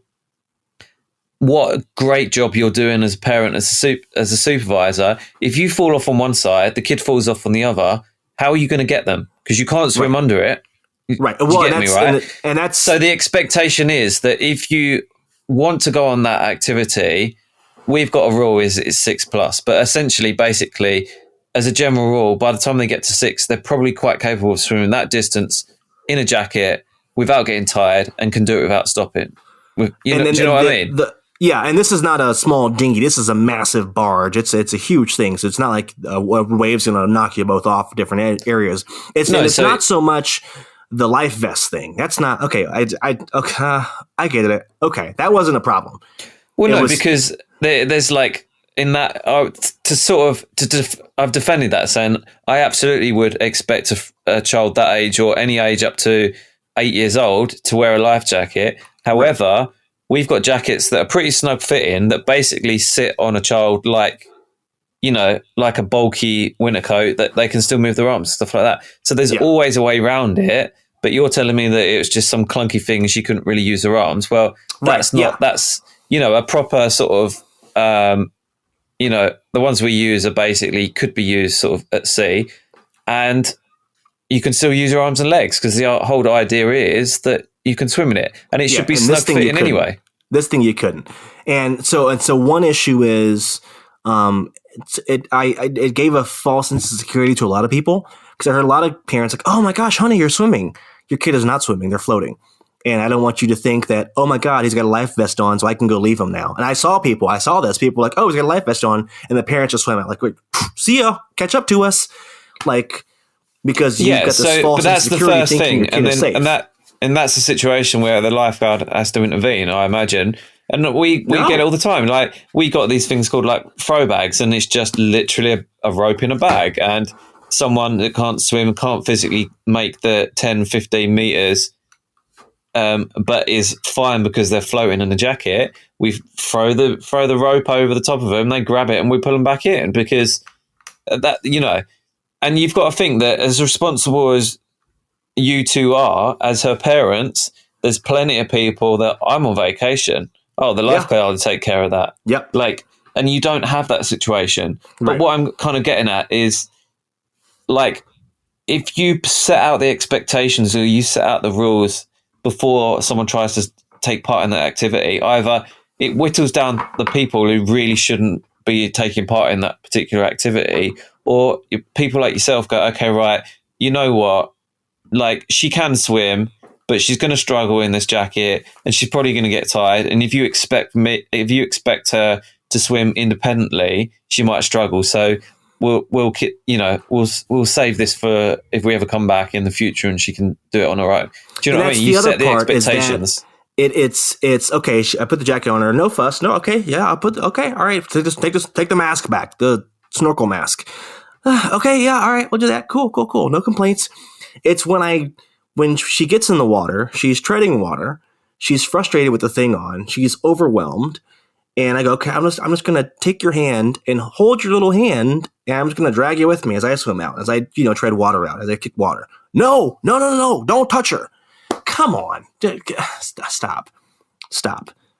Just come on. And it's at that point, a lot of other parents were like, this is ridiculous. This is crazy. It's 10 feet. I can't pull my kid 10 feet in the water. Come on. It just sounds like poor kind of, because in that scenario, if it's I guess it's in a fixed place, right? It's not like floating loosely around. No, yeah, there were no waves. You could basically, potentially just have literally have a freaking rope in the water from point A to point B, that if they do get tired, they can just pull along. And the idea is that they've got to be able to, if they're in a jacket, they're not going to sink, right? So if they get tired, then again, it's that, like I said, it's that situation where you want to take out the lifeguard intervention. Don't expect the parents to be able to do your job for you. So that means the lifeguards are going to have to. Well, in that situation, if a child's tired, you say, use the rope. Do you know what I mean? So it just seems to be sort of poor planning. But I do understand the fact that she has got to wear a jacket because that is very deep water. I wouldn't put any child. Not a hang up for me. Not a hang up. Any child that can't touch the bottom, it needs to be in a jacket. It's unthinkable. And there was, in that same activity that I've just described that we've got at our place, there was a drowning in an outside body of water, same kind of inflatable thing in the summer in the UK recently. And it's like, well, I can't really understand how that happened unless the life jacket rule wasn't adhered to, or there was some other kind of factor that people wasn't following the rules. So now, mind you, I could have taken her 10 feet over. Next to the Pelican Plunge barge is the family beach. I could have dragged her ass halfway out in the ocean into deep water, into 10 feet deep water with no life jacket. There was no rule about that. Yeah, so that's but when you're going to the barge, you need a jacket. Where there's no waves, you're protected. But going out in the open ocean or in the family beach ocean, where there are waves coming in, no jacket required. Have fun. Have at it. So it's safe. That's why I call it safety. That's the case of not. I mean, I wouldn't. The chances are, and I would say this from experience, from working in two jobs where rules are very often never proactive, they're always reactive, is the chances are, and I did have a look at, I know you mentioned, I'm sure you're going to talk about it in a minute, and we'll come into the snorkeling thing in a minute, but generally speaking, if they put a rule in about something, that probably means that they've had one too many drownings. They probably started out with no jackets, and then they've had one or two many drownings in the journey from point A to point B, and management's just gone, we need a jacket. Yeah. Like, it's not worth, like, it will be a reaction. It won't be, for me, so the idea of what you're calling sort of safety theatre, what I would say is, generally speaking, that does apply into things like the airport world, where you've got to have things that the bad guys know that that's going to be the case always, even if it doesn't apply to you, like take your shoes off. Well, it doesn't apply to you because you're not terrorists, right? But the terrorist knows that they're going to have to always take their shoes off. We're not talking about theatre in that respect. We're talking about mitigating risk. And generally, most risk has come about because someone has got hurt or died. But it still gives the illusion of safety. It's still, again, I heard parents telling me, oh my gosh, Billy, you're swimming. Your kid is not swimming. Don't think your kid can swim because they're wearing a life jacket and floating. It's the illusion of safety. You can still drown and be in a life jacket. So for me, when you're picking and choosing the illusion of safety, when and where, I just think, like, if you're going to put a jacket rule in, you need to put it on the beach as well. As annoying as that would be, at least you can go, right, okay, I've been made to wear a jacket from point A to point B, and then I'm going to go over to the family beach, and they must be worried about her because they want her to wear a jacket in that deep water as well. And then you can kind of understand it, go, right, that makes sense. It's when rules don't outwardly make any sense or whatever that it does cause that. And when they're sprung on you at last minute, when you're in the water and they go, wait, stop, come back. It's like, whoa, chill. Like, so again, we've been told no or stop or wait 3 times now in the last 10 minutes. It's our first time on Castaway Cay. Okay. We get off, we go down the slides are really fun. Not really fun. The slides are fun. They're slides. They're water slides. It's not groundbreaking technology. But I do it, splash, I swim back. My kid swims back. Fine. Let's go over to the family beach. I want to get in the water and swim. And Disney, like I said, has built these massive breakers in between the beach and the ocean. So there's a little area of water. So there are no big waves coming into the family beach. There's so it's literally waves. By definition a lagoon, right? It's a lagoon. Yes, it's a lagoon. There's no wildlife anywhere. We saw no sea life anywhere. Disney sucked all the fish out of this part of the ocean and built a breaker and said, that's it. So I go on the family beach, and I love snorkeling. I have snorkeled all around the world. Anytime I can get into the water and to seawater, freshwater, I'm taking my snorkel with me because I love it so much. I love seeing sea life. I go into the pool, into the lagoon with my snorkel, my mask that I got from Walmart or wherever, put the mask on, put the snorkel in my mouth, and immediately I hear whistle, whistle, wait, stop, lifeguard, come here. I'm halfway out in the ocean. So now I gotta, what? At this point, other people around me are doing it too. And they go, what? So we all go see the principal at the lifeguard vest, and they go, you can't snorkel over here. Huh? It's the ocean. We can't snorkel in the ocean? No, you got to go snorkel. You got to put on a vest, and you got to go to the approved magical snorkeling area. Go over there and snorkel. Okay, all right. And at this point, I'm just shaking my head like, what's next? What's next? And I, like I said on Twitter, I am shocked as shit. Disney did not say, you can't use your mask. You got to pay for one of our snorkeling masks that costs $23 for an adult. They didn't, but I go to the area. I go to the little shack. I get my vest, and the vest is so awkward. It is like the most awkward fitting. It's like a bib you put around your neck, and you're supposed to hook it in different places. It's a bib. So I go to the approved snorkeling area. Tommy, what's wrong? What did I do wrong? What now? You didn't do anything wrong, and from what I had a little look earlier, the snorkeling scenario is 2015. Some guy was found snorkeling, face down, non-responsive, died.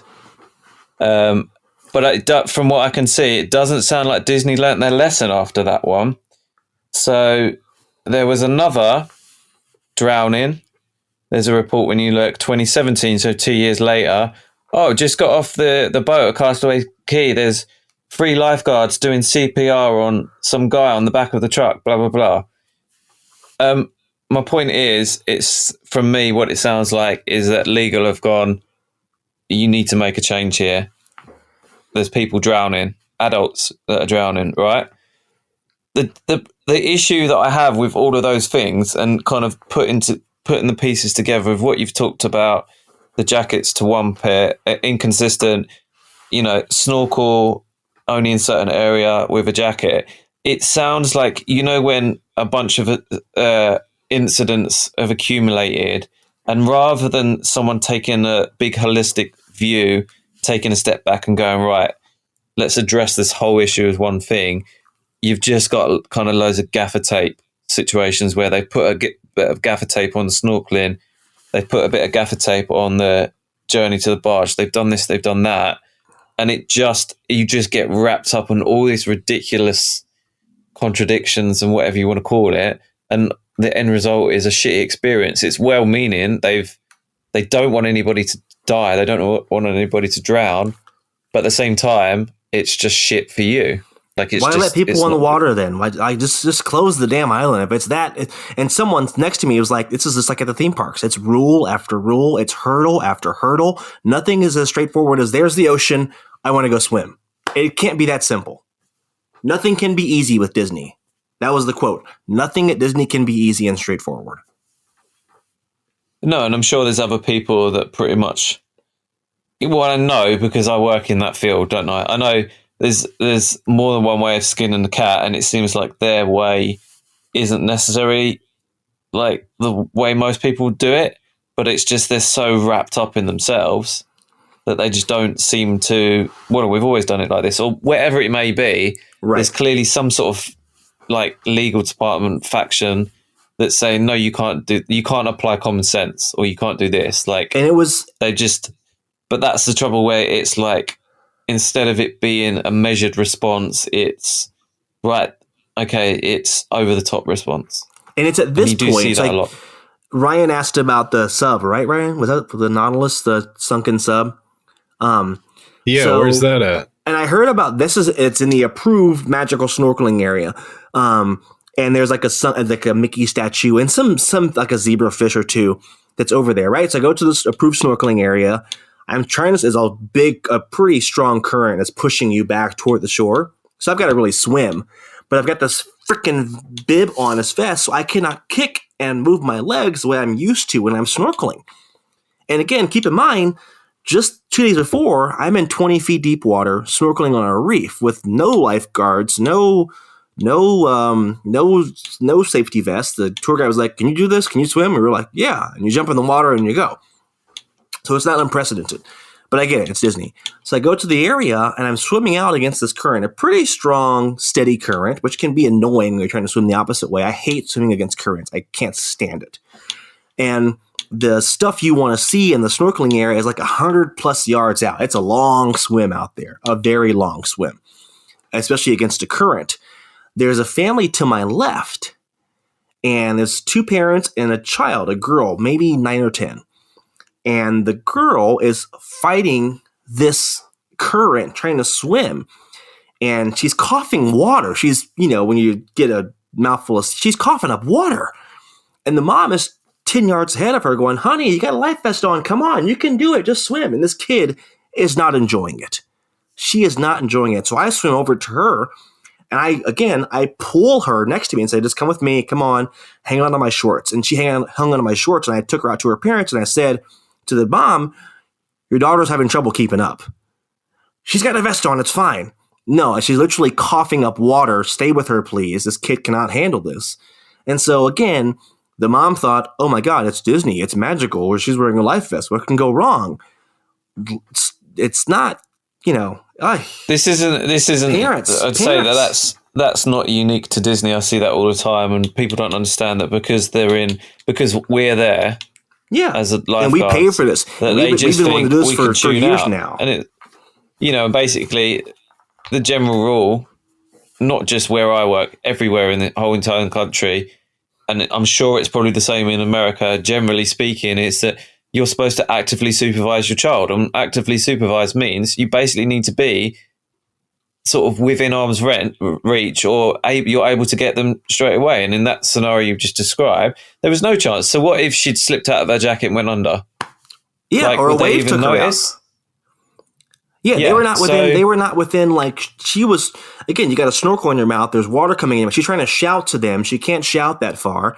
I would never imagine leaving my daughter behind like that because it's Disney, and I want to see this Mickey statue that's out here that I've heard so much about. And Yeah, they're racing so- to get to the Mickey statue. These people are I guess sick. probably my response to everything you've sort of said is, and I would have said it before you've described all of this, and you've kind of done that for me, is the rules are there because there's going to be someone come along that's way more fucking stupid than you. And Yeah. you've just kind of proved my point with that. So you cannot, I completely understand like the whole mixed messages and stuff like that. And Disney obviously do need to, create some mitigation for scenarios like you've just described. But generally speaking, the rule of thumb, certainly in my business and where I work, and I work in an international venue, we're not talking about some tiny little thing. If something bad happens at my place, it will make the national news. So generally speaking, the rule of thumb is if an activity is even remotely dangerous, you throw more bodies at it, you throw more lifeguards at it, because that's what it takes to keep people safe and to make sure people go home. And in all these sort of scenarios, the kind of scenario you just described, why is it that you were the one intervening? Where was the lifeguard in that situation? And the lifeguard There should have stand been. is to my right. It's about, and I could be way off on these. This is like 50 or 60 yards away. And they're up high, obviously, but this is in the opposite end of the snorkeling area. So, and again, I get it that it happens, but it's just coming off an experience where I was in the open ocean swimming and snorkeling just fine. When I go to when I go Perfect Day Coco Cay and I want to snorkel anywhere, I just get on with my snorkel and I freaking snorkel.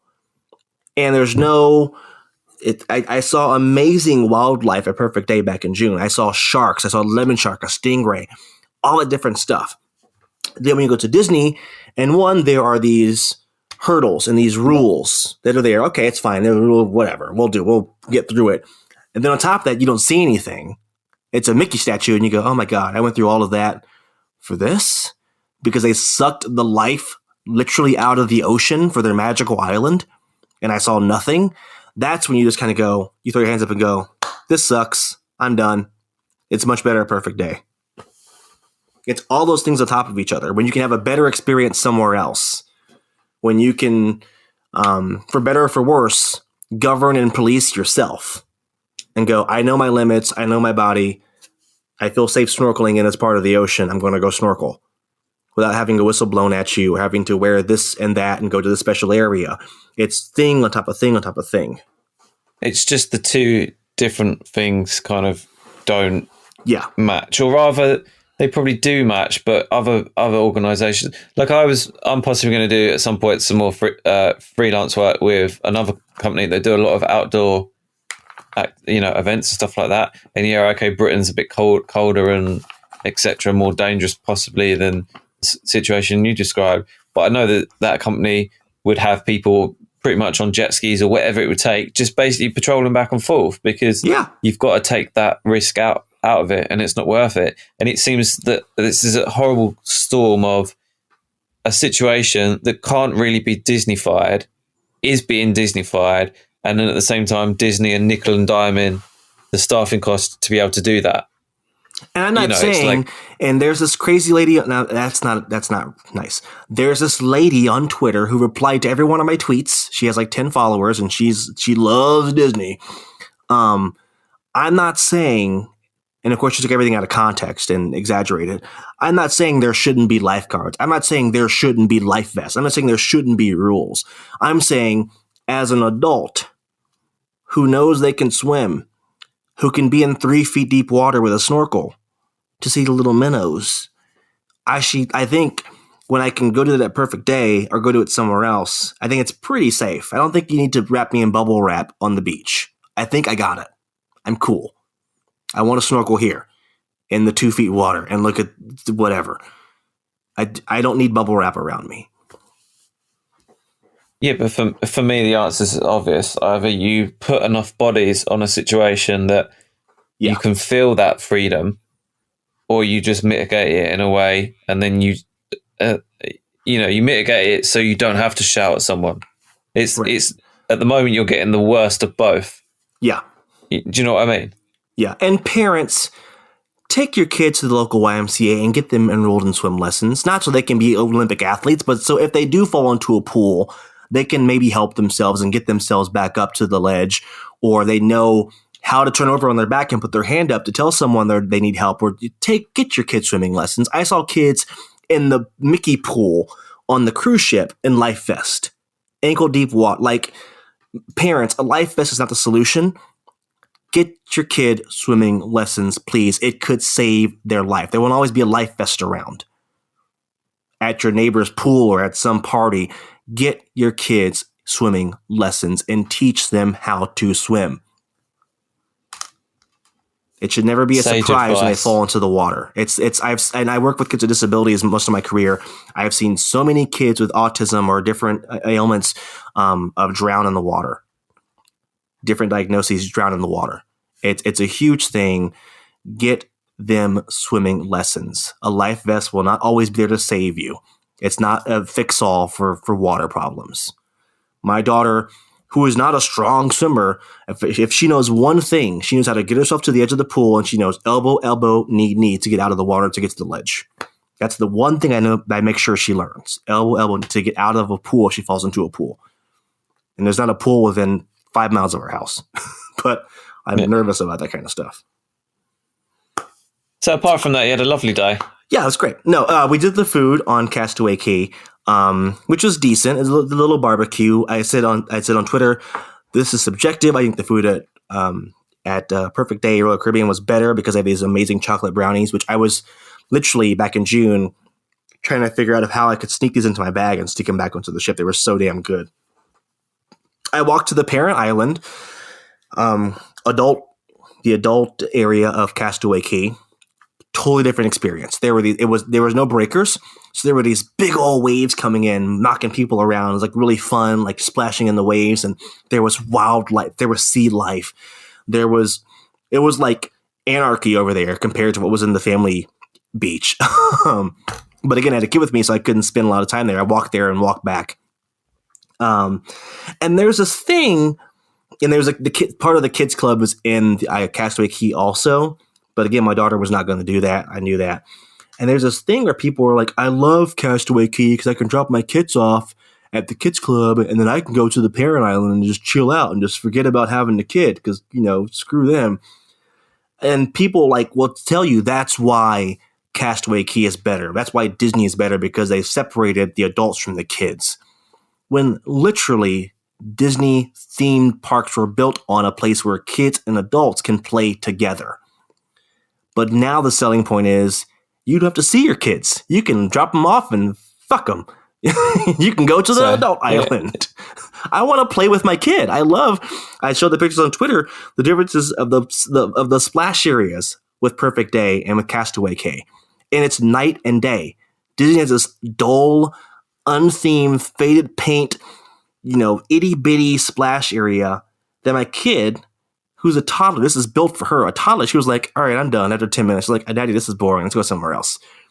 Whereas Perfect Day with Royal Caribbean has a pirate ship and it's got a freshwater pool and it's got stuff she can jump off of and all this cool stuff. Night and day difference. I want to play with my kids. I took her on vacation with me. It's weird that, people like myself, I don't have kids, so I'm not going to go on a cruise where I've got kids with me, more than likely. So it's nice that there's an option for me. Yes. But then that doesn't mean that the other side should suffer. Like what I need is a lot smaller in scale than what families need. So prioritize that side and just make something for people like that. It seems almost like they're incentivizing just dumping off your kids and acting like you're at Sandals. And I get it. Like, it's a cool kids area, I guess, and the kids love it. But again, I brought my daughter with me. Maybe it's because I intentionally had a kid and we used a surrogate and it took a lot of effort and a lot of money and a lot of work to have this kid. And so we really we wanted her type of thing a lot. But I want to play with her. We love playing with our kid. We take her to the playground almost every day and play with her. We don't sit on the bench and just stare into the space or at our phones. We are active participants and playing with her and using our imagination. So we love that kind of stuff. It's not just this. And I thought that's what Disney was, where adults and kids can play together and have fun together. But on these ships, it's about, no, take them to the kids club and you can go to the adult pool. Their parents would tell me, oh, they're in the kids club all week. We don't even see them. We see them at dinner and that's it. And we love it. Okay, I guess that's the Disney difference. It's just, again, it's one of these things where I'm just like, cruising to me has always been an adult activity. Yeah. And it's like they've just tried to fit a square peg into a round hole rather than, and then all the sort of the cruise dusters are like, they do it so differently. It's so good for families, blah, blah, blah. And it just seems to me as if they've not actually really taken a product and made it completely unique. It's good for families because they separate the family. They go adults here, kids here. We'll see you in a week. It's just like, good for family. I guess it's like take your pet to a hotel rule. It's like, it's great if you got a pet. It just means the do you know what I mean? It's just not. It's not the same, is it? And this could all change in 10 years when my daughter is a teenager. She could like, Dad, bye, peace, don't talk to me. I don't want, and that happens with teenagers, but right now she's 3.5 and she loves us and we're her life and she's a daddy's girl. So we can get her off of us. And we happen to like that. We like spending time. We have an hour off here or there. Like when she would go down for a nap, one of us would stay with her in the room. And then when I had my free time alone, I'd go to the adults pool and I'd get a beer and I'd wade in the pool and talk to people. I met some nice people from Puerto Rico and Brazil and from all over the world, traveling around. So yeah, since I had that hour or two of free time where I can just like chill out and go watch a movie in the theater if I want to. But for the most part, if she was awake, we wanted to play with her and do the Muppets game and go see the shows and, go do the splash area with her. I spent most of my time in the Nemo splash area because that's what she wanted to do. So yeah, I like my kid.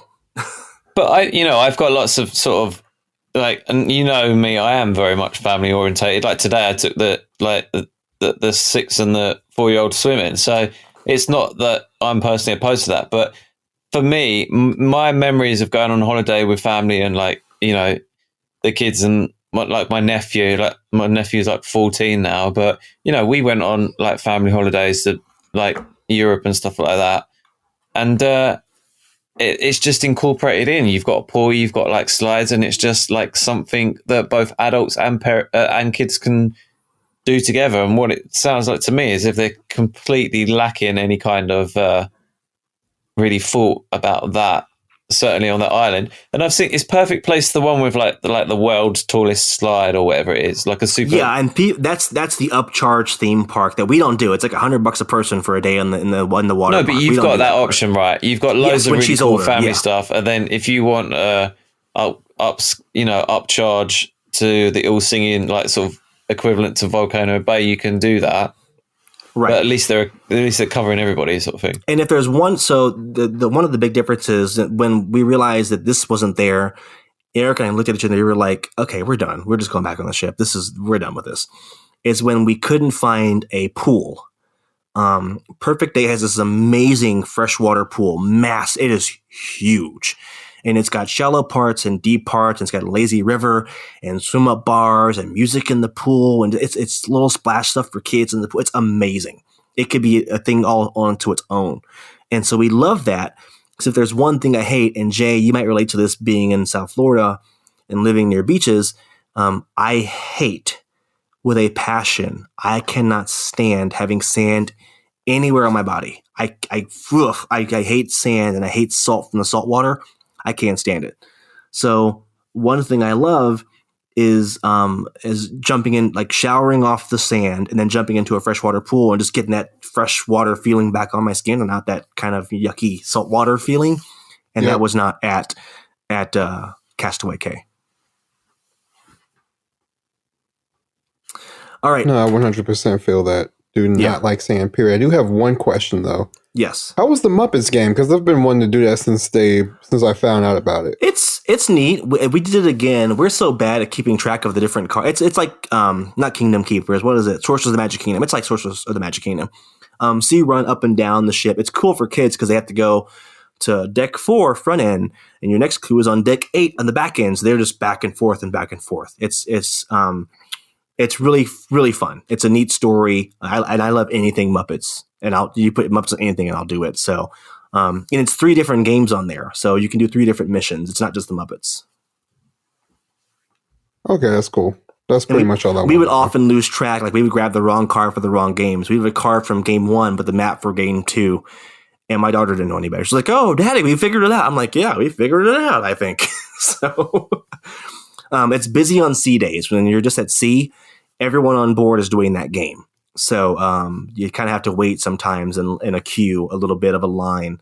But it's good to keep the kids busy during the day. Very fun. I think I covered it all. It was a good trip. I don't want to sound like I'm complaining. It was an awful, terrible trip with bad food and the bad beach. Again, we went for my kid, who is 3.5 years old. She wanted to do the trip, so we did it. When we travel without her, we do bigger ships. We do Royal Caribbean to different locations and do much more adventurous things on shore. So if we didn't have a kid with us, we would definitely not be spending $2,300 on this. Didn't have a kid with you, would you go on that boat that's the one you sent us a picture of that's got the weird painting on it that's got like a face? Oh, Aida Nova. No, God, no. That's the Aida Nova. No, I think we are loyal to Royal. I think it's a good sweet spot of when it comes to price, when it comes to amenities. I'm a walker. I walk many miles a day. And so on a cruise ship, on a sea day, I can walk about 12, 13 miles easily, just up and down the ship, back and forth. So I like this. I like a lot of stuff. I like a floating theme park. I like slides and rock climbing walls. That would be me, but I'd be like them lions or them tigers that have been kept in captivity for too long in the pacing up and down. That'd be me. Like, get me off this fucking ship. I've had enough. And some people like the smaller ships that are more intimate and more classy and more, uppity type of stuff. I want a theme park on the water. I want zip lines and slides and the flow rider and a pool and an adult pool and bars and movie theaters. I want all that stuff on a ship so I can just walk and walk and walk. What is, that's what actually I was going to ask you. What is the cruise ship they've just dropped renderings of it that's got like a whole ass water park on the ship? Oh my God. I think it's Icon of the Seas. Oh my God. So since we've sailed with Royal and we spend money on Royal, they sent me this video like immediately when it was released. It was like the first thing I saw when we got to Miami when our cruise was back was Icon. It was ironic actually. We were on the Dream getting off and Royal Caribbean sent me push notifications through my phone on my tablet, like, "Hey, look at this, spend some money. It looks amazing. It looks huge and overwhelming and like way too much stuff to be on a cruise ship, but I want to do it so bad. I think I might sign up for the inaugural. This? Look it up, Icon of the Seas. It is. I'm looking at it now. What? Unreal. They basically put like Volcano Bay on a ship, haven't they? Yeah, it's a floating theme park. Hey, it's a floating theme park. Hey, yo, what the hell? Oh, my God. And some cruise lines have like Carnival has roller coasters on theirs, and I think Norwegian has go-kart tracks on their ships. These are massive floating theme parks now. For me, holy shit. Like it totally, like I've never understood the whole roller coaster on a ship, blah, blah, blah. And like one thing that does make sense to this for me is Disney when they like the aqua coaster or whatever. What ship were they building with the aqua coaster? So leaning into the water park on a ship, like for me makes absolute perfect sense. Yeah. Like it seems to be. Here's the thing. Here's why I'm hooked on cruising. It's the food. It is. I can go to the buffet whenever I want, and there's food. I don't have to pull out my wallet when I have lunch or dinner or breakfast if I don't want to. It's the food. I can order 3 entrees. I can order 2 entrees. I can order as much or as little as I want without having to quote unquote pay for it. And if I want ice cream or soda, boom, it's right there. I get it. There's no charge on Disney. There's no charge for it. It's just the easy access to food. Even though I don't eat that much, the ease of dinner. I don't have to cook. I don't have to worry about, oh my God, what restaurant are we eating at tonight? Do you want to go to Brown Derby or do you want to go to Hyatt Sci-Fi? Yada, yada. It's just there. The food is there and it's paid for, and just go eat and have fun. I mean, to be fair, I totally get that. But at the same time, for me, going to Disney Springs is equivalent to that because it's just like I just go to Springs and it's like it's got stuff that I like, or you know what I mean, or Yeah, but even there, you gotta make a decision of where do you want to go, and you gotta wait in line. But what I'm saying is, certainly with Universal, and there are aspects of Disney where it can be like that. You don't have to think, but certainly the in-park experience is like you've got to get an ADR and you've got to do this. It's like, yeah. Speaking of Springs, I know. I want Earl of Sandwich. That's where I'm going. Yeah, where were you where Earl of Sandwich didn't have the holiday sandwich? The Miami airport. Oh. And I asked for it, and the lady looks at me and she's like, "You're the fifth one asked today. We don't have that here." I was like, "Oh my God." And I had already gotten Eric and Aria McDonald's from the other end of the airport. I got their McDonald's, sat them down. Here's your food. I'm going to get my food. Walked back across the airport to get Earl of Sandwich. Nope. So I got to do the walk of shame back to McDonald's, get back in line.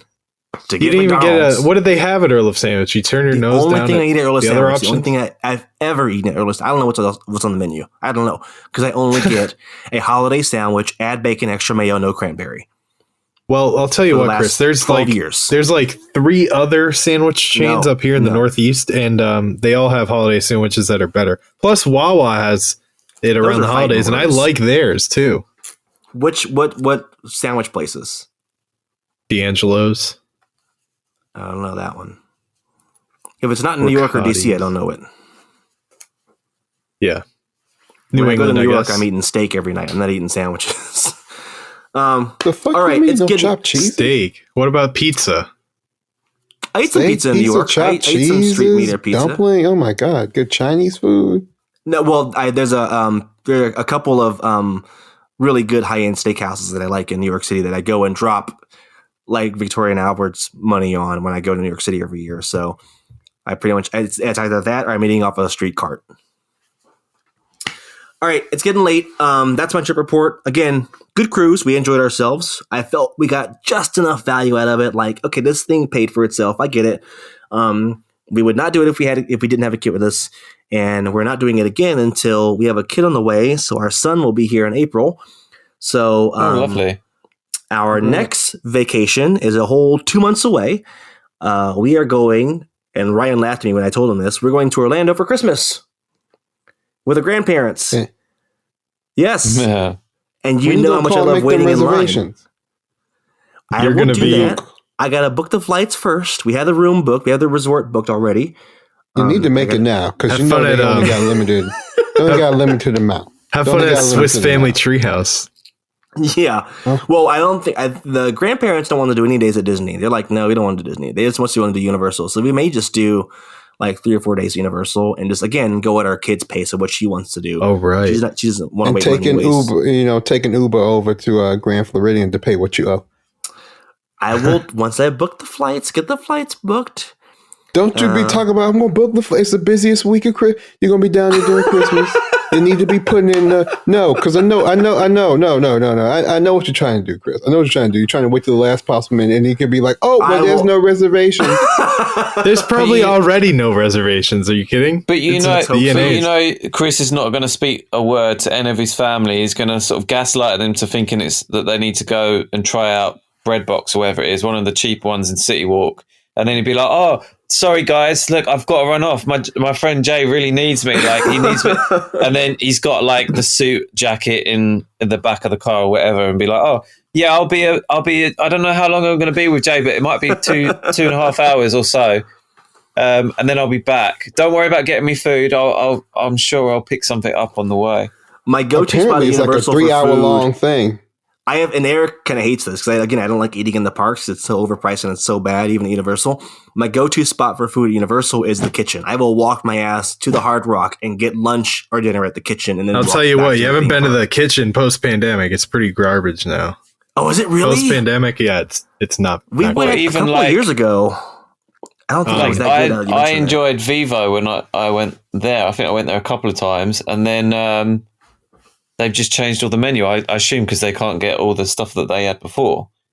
So there's a lot of places like that where the menus and stuff are just not Hard the Rock. same as they were. Hard Rock has really taken a hit. It's sad. Like I haven't been to the Palm, but hopefully that hasn't dropped at all because that has a pretty high standard. And we also stayed in Endless Summer, and I love that cafeteria at Endless Summer. Like I love that everything is right there. It's cafeteria style. Like come and eat. Like I love Same I with love that thing there. Same with Aventura, and it's even closer. Like Aventura, one elevator down. That's it. Okay. Yeah, and I can get beer. There's beer, right? It's like I can go from my room, go down and get mac and cheese and beer. I mean, the beauty of Aventura is everything is on the same level, and then your room is just one elevator right up. And then, Chris, have you been to Bar 17? No. So you're going to enjoy that, I think. Because I was so stuck on the kitchen of going to the kitchen. It was like the kitchen or Cowfish. Those are my only two spots I went to. Staying at Endless Summer, you said? No, I don't know where we're staying this time. I forget where we're staying this time. I don't think it's on property at Universal.